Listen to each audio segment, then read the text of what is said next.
नमस्कार दोस्तों, जैसा कि पूर्व वीडियो में आपने स्पेक्ट्रोस्कोपी के बारे में अध्ययन किया और उसमें हमने यूवी आईआर स्पेक्ट्रोस्कोपी के बारे में अध्ययन किया। यूवी में आपने देखा कि एनर्जी लेवल जो हम ग्राउंड स्टेट से एक्साइटेड स्टेट में किस प्रकार से एब्जॉर्बेंस प्राप्त हो रही हैं। आईआर में भी हमने अध्ययन किया जिसमें फिंगरप्रिंट है, सिलेक्शन रूल है। इन बातों को अध्ययन करते हुए अब एक बीएससी पार्ट 3 का एक अलग चैप्टर शुरू हो रहा है जो कि स्पेक्ट्रोस्कोपी से रिलेटेड ही चैप्टर है। और इस चैप्टर के अंदर हम देखेंगे कि एनएमआर यानी न्यूक्लियर मैग्नेटिक रेजोनेंस क्या है, नाभिकीय चुंबकीय आघूर्ण क्या है, यही कह सकते हैं कि उसके ऊपर मैग्नेट और रेजोनेंस का क्या प्रभाव पड़ रहा है। जिस प्रकार से हम एब्जॉर्बेंस को पढ़ते आ रहे थे, इसी प्रकार से हम रेडियो तरंगों के बारे में बात करेंगे, रेडियो फ्रिक्वेंसी आवृत्ति की तरंगों की बात करेंगे।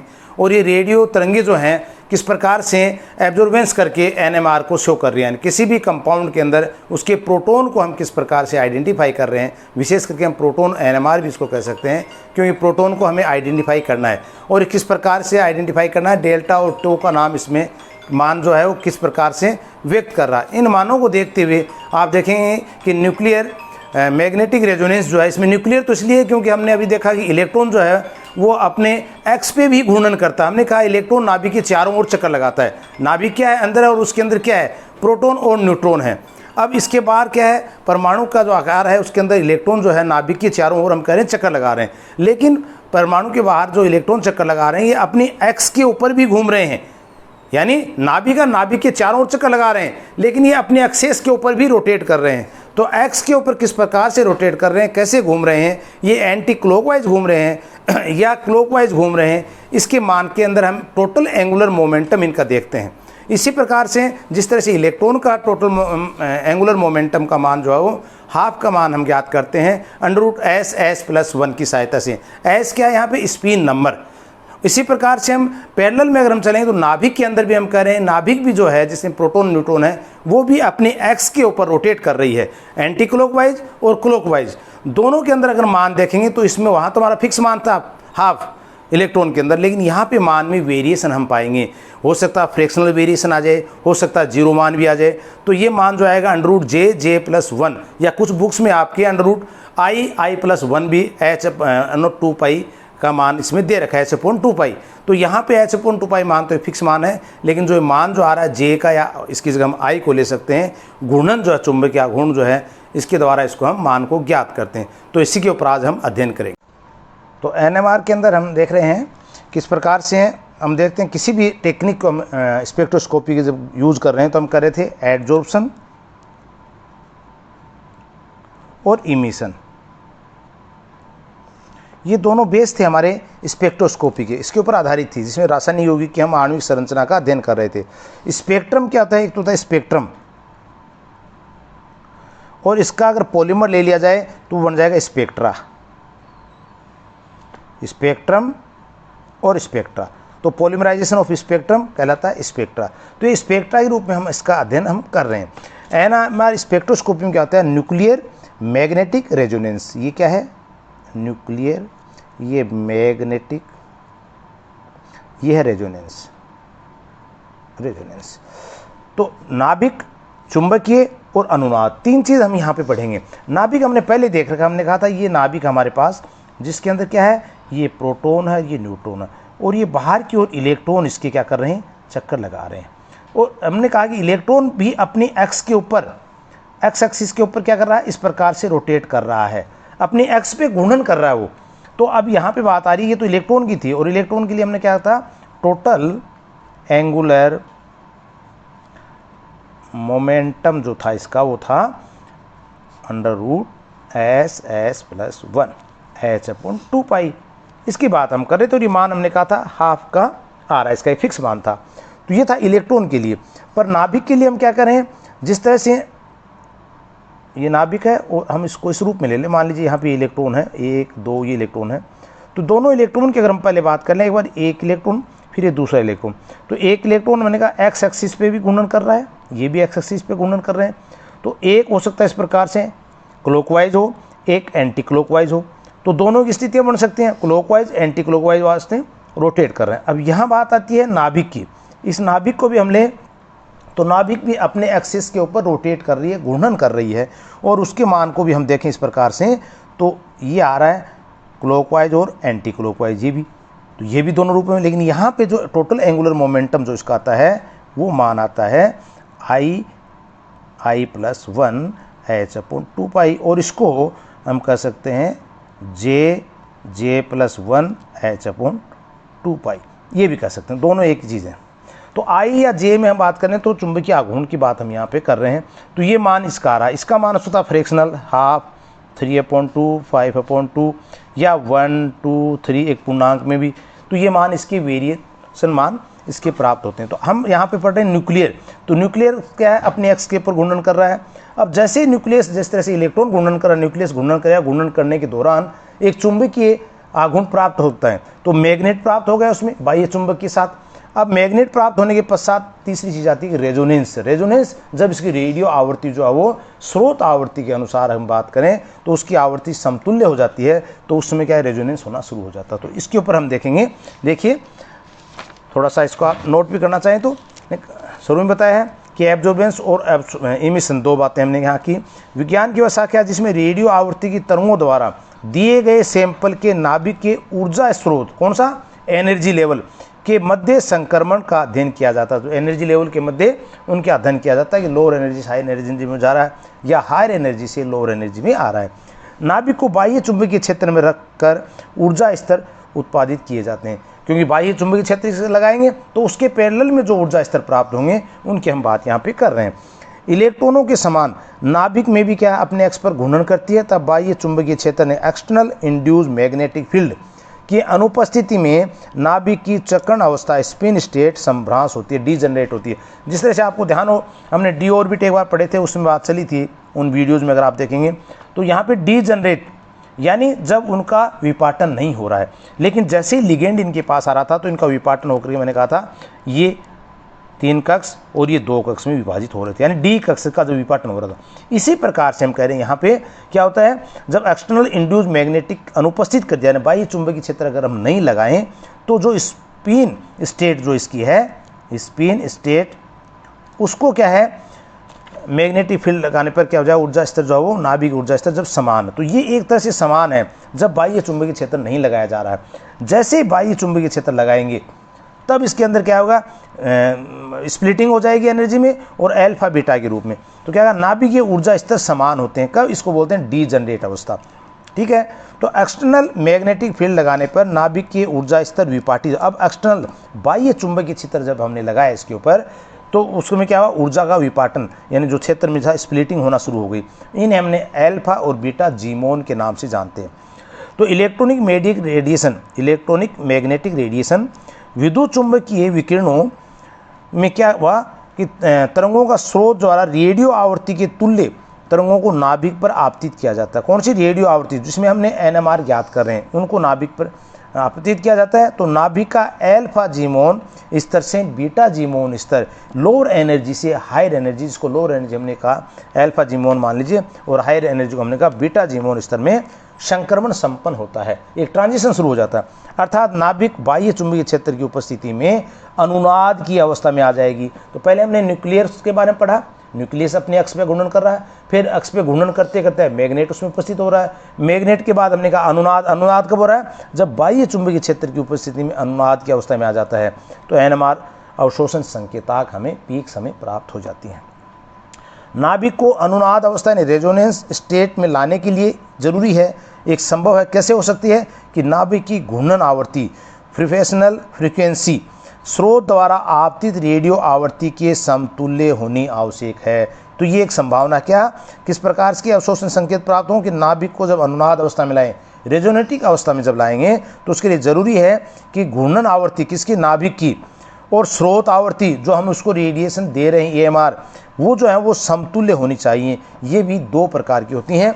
2 प्रकार की कौन कौन सी, पहली होती है हमारे पास आवर्ती स्वीप मेथड यानी फ्रीक्वेंसी स्वीप मेथड, ये फ्रीक्वेंसी स्वीप मेथड। दूसरा हमारे पास मैग्नेटिक फील्ड स्वीप मेथड।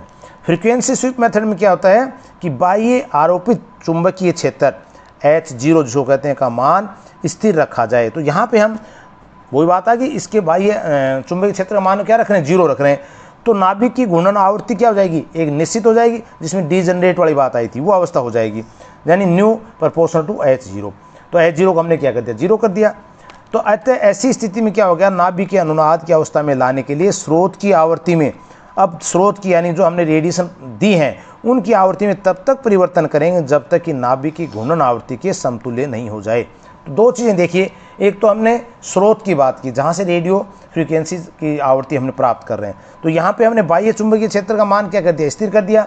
तो अब उसके अंदर परिवर्तन करेंगे, मशीन से आप देखेंगे तो उसको हम घुमाते जाएंगे, कब तक, जब तक कि आवृत्ति जो है वो दोनों समतुल्य नहीं हो जाती, घूर्णन आवृत्ति के समतुल्य नहीं हो जाती है। तो यहाँ पे परिवर्तन किस में किया हमने, इसमें परिवर्तन किसमें, आवृत्ति में परिवर्तन किया, स्रोत की जो हमने सोर्स लिया उसकी आवृत्ति में परिवर्तन कर रहे हैं। वो अवस्था क्या है, फ्रीक्वेंसी स्वीप मेथड।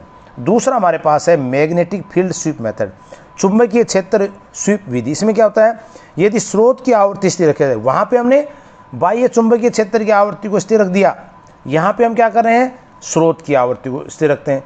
तो स्रोत की आवृत्ति को स्थिर रख दिया जाए तो बाह्य चुंबकीय क्षेत्र H0 के मान में परिवर्तन करते रहेंगे और जिसे नाभिक के अनुनाद की अवस्था में आ जाए। तो ये दोनों एक संभावनाएं हैं, जो संभव स्थितियां हैं जिसके द्वारा कि रेजोनेंस की अवस्था प्राप्त हो जाए।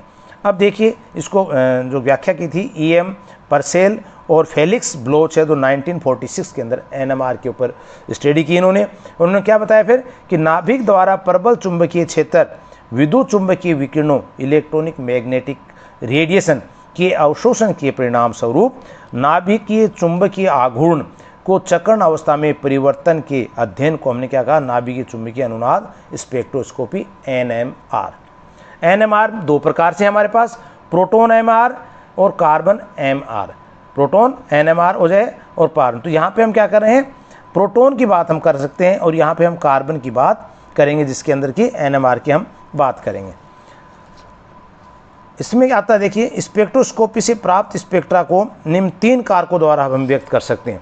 कैसे, प्रोटॉन मैग्नेटिक रेजोनेंस आ गई, दूसरी कार्बन मैग्नेटिक रेजोनेंस आ गई। इसके आधार पर हम बात कर रहे हैं कि जो हमने स्पेक्ट्रोस्कोपी में जो स्पेक्ट्रा को प्राप्त कर रहे हैं, 3 कारक इस पर निर्भर कर रहे हैं। वो कौन से हैं, पहला है बैंड की आवृत्ति यानी फ्रीक्वेंसी ऑफ स्पेक्ट्रल लाइन या बैंड, उसकी फ्रीक्वेंसी क्या है, बैंड की आवृत्ति क्या है। दूसरा, बैंड की इंटेंसिटी क्या है, तीव्रता ऑफ द स्पेक्ट्रल लाइन या बैंड की इंटेंसिटी। तीसरा है बैंड की आकृति क्या है। तो शेप, इंटेंसिटी और फ्रीक्वेंसी, ये तीनों बातें कारक जो है वो स्पेक्ट्रा को निर्धारित कर रहे हैं। तो अतः उपरोक्त सभी गुण तंत्र की आणविक पैरामीटर पर निर्भर करते हैं। और ये सब तीनों गुण किस पर निर्भर करेंगे कि जो हमने अणु लेके चल रहे हैं, जो सैंपल लेके चल रहे हैं, उसकी आणविक पैरामीटर कैसा है। तो आणविक पैरामीटर अगर उसके ऊपर निर्भर करेगी, इसकी फ्रीक्वेंसी, इंटेंसिटी, शेप। अब ये आणविक पैरामीटर जो है वो संदर्भ में मॉलिक्यूल पैरामीटर निम्न है क्या, एक तो होता नाभिक का परिरक्षण स्थिरांक, शील्डिंग इफेक्ट या शील्डिंग कांस्टेंट ऑफ न्यूक्लियाई। दूसरा, नाभिक की कपलिंग कांस्टेंट क्या है, और तीसरा, ऊर्जा का लेवल क्या है। तो 3 चीज़ें पर निर्भर करेंगी किसके ऊपर, उसकी जो हम कह रहे हैं तंत्र का आणविक पैरामीटर क्या है, एक सिस्टम का आणविक पैरामीटर क्या है, जिसमें शील्डिंग कांस्टेंट क्या है, कपलिंग कांस्टेंट क्या है, या life time of energy level क्या है। इसके ब्याह पे हम तीनों चीज़ें फ्रीक्वेंसी, इंटेंसिटी एंड शेप की हम बात करते हैं। इसमें नाभिकीय चक्रण और चुंबकीय आघूर्ण। अब देखिए न्यूक्लियर स्पिन और मैग्नेटिक मोमेंट, न्यूक्लियर स्पिन की बात हमने की, इलेक्ट्रॉन की, नाभिकीय, ये दोनों चीज़ हमारे पास आ चुकी। तो अब कहा है G&I नाभिकीय चक्रण क्वांटम संख्या है और जिनका मान 0, हाफ, 1, 3/2 हो सकता है। नाभिकीय चक्रण के लिए 3 प्रमुख सिद्धांत यहाँ पे हम देखने पड़ेंगे कि स्पिन क्वांटम संख्या के लिए, न्यूक्लियर स्पिन क्वांटम संख्या जहाँ पे आ रही है, उसके 3 सिद्धांत काम करेंगे। पहला है वे नाभिक जिनमें प्रोटॉन तथा न्यूट्रॉन विषम संख्या में होते हैं, जिनमें प्रोटॉन और न्यूट्रॉन दोनों विषम संख्या में होते हैं परंतु इनका योग सम संख्या में हो। जैसे हमने कहा I का मान क्या होगा, इसे यहाँ पे पूर्णांक में होगा एक, यानी 1, 2, 3, 4 इस रूप में होगा। I का जो मान आएगा वो क्या आएगा, एक पूर्ण अंक के रूप में आएगा। दूसरा, वे नाभिक जिनमें प्रोटॉन तथा न्यूट्रॉन का योग विषम संख्या में हो, तो I का मान जो फ्रैक्शन हाफ, 3/2, 5/2 ये स्थिति में आएगा। तीसरा, वे नाभिक जिनमें प्रोटॉन तथा न्यूट्रॉन दोनों सम संख्या में होते हैं, इनके अंदर I का मान 0 होगा। तो इसको हम एक टेबल के द्वारा समझ सकते हैं। ये हमारे पास एक टेबल देखिए, प्रोटॉन की संख्या, न्यूट्रॉन की संख्या, ये क्वांटम चक्रण क्वांटम संख्या और इसका एग्जाम्पल देखिए। प्रोटॉन की संख्या मान लीजिए विषम है, न्यूट्रॉन की संख्या विषम है। जैसे हमने पहले पॉइंट में लिया था, प्रोटॉन और न्यूट्रॉन की संख्या जब विषम हो तो मान जो चक्रण क्वांटम संख्या का वो एक पूर्णांक में प्राप्त होगा, 1 2 3 4 इस प्रूफ में। फॉर एग्जाम्पल हाइड्रोजन 1 2, इसी प्रकार नाइट्रोजन 7 और 14, यानी 7 क्या होगा इसे प्रोटॉन और 7 क्या होगा इसमें न्यूट्रॉन, दोनों विषम है 7 7 और दोनों मान क्या होगा 7 14, तो ये मान आएगा 14 n 7। तो इस रूप में इसको हम ले सकते हैं कि चक्रण क्वांटम संख्या मान ऐसे यौगिक के लिए क्या आएगा, एक पूर्णांक के रूप में आएगा। दूसरा, प्रोटॉन की संख्या सम हो और न्यूट्रॉन की संख्या विषम हो। तो प्रोटॉन की संख्या सम है, न्यूट्रॉन की संख्या विषम है, वैसी स्थिति में चक्रण क्वांटम संख्या का मान एक फ्रैक्शन नंबर आएगा, हाफ 3/2 5/2 इस रूप में। फॉर एग्जांपल कार्बन 6 13, तो 6 क्या है इसके न्यूट्रॉन की से प्रोटॉन की संख्या 6 है, जो क्या है एक सम संख्या है, और 13 में से अगर 6 निकाल दिया तो क्या बच गए 7। 7 क्या है न्यूट्रॉन की संख्या, ये क्या होगी इसके विषम संख्या होगी। तो सम प्रोटॉन विषम न्यूट्रॉन, तो जो चक्रण क्वांटम संख्या आएगी वो क्या आएगी, एक पूर्णांक के मान आएगा, वो हाफ 3/2 5/2 इस रूप में आएगा। फिर इसके बाद हम ले रहे हैं, अगर मान लीजिए प्रोटॉन उल्टा ले लें, प्रोटॉन विषम हो और न्यूट्रॉन की संख्या सम हो, तब भी फ्रैक्शन आएगी, यानी इन दोनों में एक विषम एक सम है तो दोनों मान क्या आएगा, फ्रैक्शन में आएगा। अगर दोनों विषम है तो मान क्या आएगा, एक पूर्णांक में। अगर दोनों सम है तो मान क्या आएगा, 0 आएगा। तो इस रूप में इस टेबल को आप ध्यान रखें। तो यहाँ पे भी एग्जाम्पल ले सकते हैं, प्रोटॉन का, फ्लोराइड का ले सकते हैं, फॉस्फोरस का ले सकते हैं, ब्रोमीन का ले सकते हैं। दूसरा फिर आप देखिए सम, अगर मान लें प्रोटॉन भी सम है न्यूट्रॉन भी सम है, फॉर एग्जांपल कार्बन 6 12 ले लें, तो इसमें क्या होगा, चक्रण क्वांटम संख्या 0 हो जाएगी। इसी प्रकार से ऑक्सीजन 8 और 16 ले लिया तो क्या हो गया, 0 होगी। तो ये मान क्या कहलाएंगे, अगर दोनों के मान सम है तो हमारे पास चक्रण क्वांटम संख्या का मान 0 होगा। अगर दोनों में से एक का विषम एक का सम है तो चक्रण क्वांटम संख्या का मान एक फ्रैक्शन में प्राप्त होगा। अगर दोनों ही विषम है तो चक्रण क्वांटम संख्या का मान एक पूर्णांक में प्राप्त होगा। तो हम क्या बताया, वे नाभिक जिनके लिए चक्रण क्वांटम संख्या का मान 0 होता है, नाभिक में शुद्ध चक्रण का मान 0 होता है, अवशोषण संकेतांक NMR स्पेक्ट्रोस्कोपी द्वारा प्रदर्शित नहीं किया जाएगा। इट मीन्स क्या हो गया, अगर इनका मान 0 आ रहा है, यानी प्रोटॉन और न्यूट्रॉन का मान समान है, समान का मतलब यहाँ पे सम संख्या में है, तो जो चक्रण क्वांटम संख्या का मान होगा वो 0 आएगा, और ऐसी स्थिति के अंदर NMR स्पेक्ट्रोस्कोपी शो नहीं करेगी। For example carbon 6 12, oxygen 8 16, sulphur इस प्रकार से। वे नाभिक जिनकी चक्रण क्वांटम संख्या का मान भिन्न है, फ्रैक्शन में है, अपना उद्देश्य क्या है, फ्रैक्शन वाला याद करना, फ्रैक्शन में हैगा तो NMR स्पेक्ट्रोस्कोपी में अवशोषण शिखर प्रदर्शित होगा, एब्जॉर्बेंस पीक बनेगी। जैसे हाइड्रोजन 1 का, ब्रोमीन का, कार्बन 13, नाइट्रोजन 15, इस प्रकार से इनके एग्जाम्पल को हम ले सकते हैं। तो इन नाभिकों में क्या होगा, चुंबकीय आघूर्ण होगा, और प्रोटॉन तथा न्यूट्रॉन में चुंबकीय आघूर्ण होता है। जब इनका योग सम संख्या में होता है तो ये एक दूसरे के चुंबकीय आघूर्ण को समाप्त कर देते हैं, इसलिए मान क्या आ जाता है, 0 आ जाता है। जबकि विषम संख्या में होगा या फ्रैक्शन में आएगा तो क्या होगा, इनमें होने पर इनमें चुंबकीय आघूर्ण जो है कुछ ना कुछ मान इसका आएगा। तो आज इसको आप अध्ययन करें। Thank you.